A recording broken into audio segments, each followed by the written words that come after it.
காஷ்மீரில் ராணுவ வாகனம் பள்ளத்தில் கவிழ்ந்த விபத்தில் 10 ராணுவ வீரர்கள் உயிரிழந்தனர். டோடா மாவட்டத்தின் தேர்வார் பகுதியில் இன்று பிற்பகலில் 17 ராணுவ வீரர்களுடன் ராணுவ வாகனம் சென்று கொண்டிருந்தது.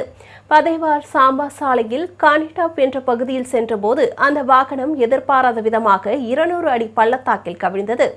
இதில் சம்பவ இடத்திலேயே 4 வீரர்கள் உயிரிழந்தனர்.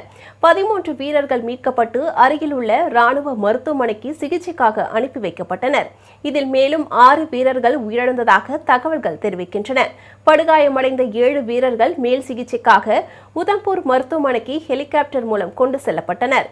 விபத்து நடைபெற்ற இடத்தை ஆய்வு செய்த ராணுவ அதிகாரிகள் மற்றும் உள்ளூர் அரசு அதிகாரிகள் விசாரணை மேற்கொண்டனர். 10 ராணுவ வீரர்கள் பலியான சம்பவம் நாடு முழுவதும் அதிர்வலைகளை ஏற்படுத்தியுள்ளது.